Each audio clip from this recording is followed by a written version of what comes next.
Economía y sociedad, por Max Weber, 185, segunda parte. La economía y los órdenes y poderes sociales. 5. Tipos de comunidad religiosa. Sociología de la religión.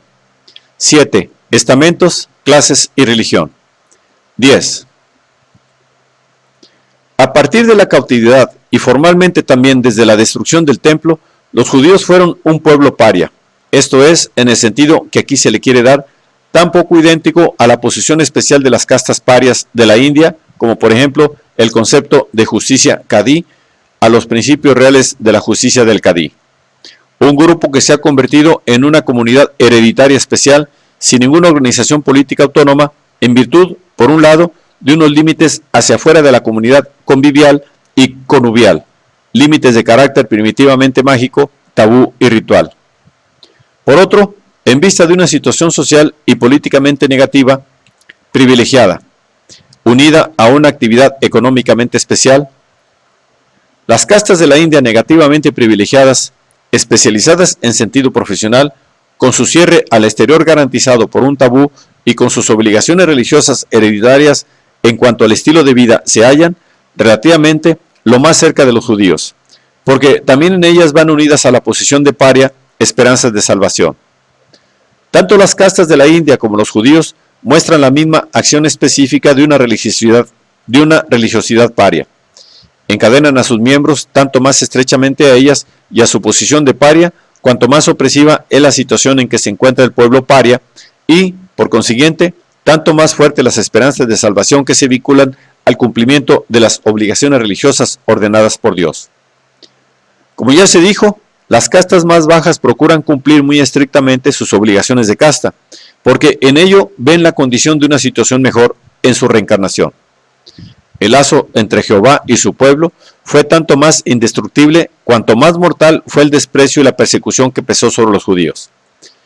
En oposición evidente, por ejemplo, con los cristianos orientales, quienes bajo los omeyas afluían en tal masa a la religión privilegiada del Islam, que la autoridad política dificultó la conversión en interés económico de las capas privilegiadas.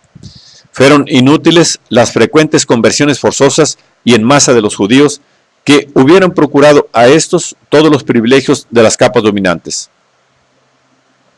El único medio de salvación, tanto para las castas de la India como para los judíos, era el cumplimiento de los preceptos religiosos especiales del pueblo paria, a los que nadie se puede sustraer sin atraerse un maleficio y poner en peligro la suerte futura de él y los suyos.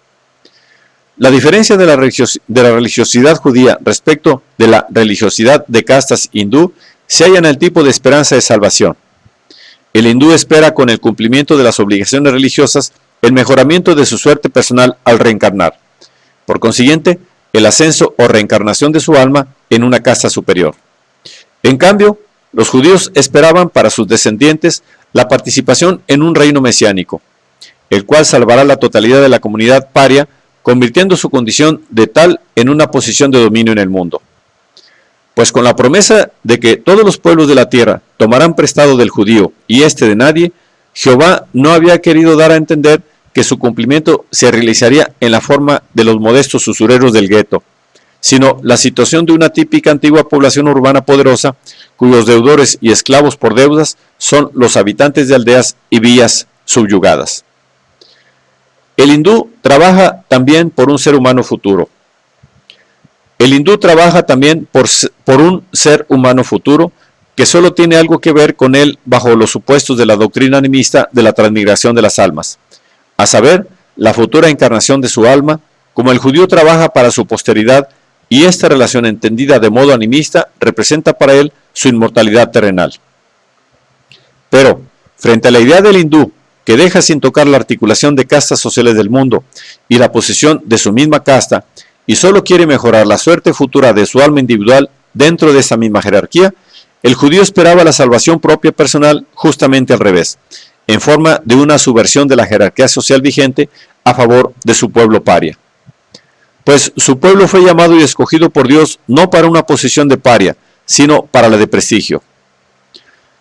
Por eso alcanzó una gran significación en el campo de la religiosidad de salvación ética judía, un elemento estudiado primeramente por Nietzsche y que falta totalmente en toda religiosidad de castas mágica y animista: el resentimiento.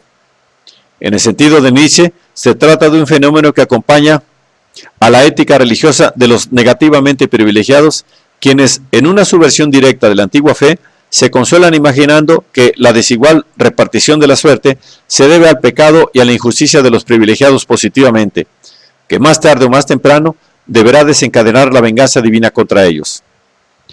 El moralismo sirve luego a esta teodicea de los negativamente privilegiados como medio de legitimar, consciente o inconscientemente, la sed de venganza. Esto se enlaza en primer lugar con la religiosidad de retribución. Si existe la idea religiosa de retribución, entonces el dolor en cuanto tal, ya que lleva consigo fuertes esperanzas de retribución, puede tomar el aspecto de algo en sí valioso desde el punto de vista religioso. Esta idea puede ser elaborada por ciertas técnicas de ascetismo de un lado y por ciertas predisposiciones específicamente neuróticas de otro. Pero la religiosidad del sufrimiento alcanza el carácter específico de resentimiento solo sobre muy determinados supuestos. No se da, por ejemplo, entre los hindúes y los budistas, pues en estos casos el dolor individual se tiene como individualmente merecido. Muy distinta es la cosa entre los judíos.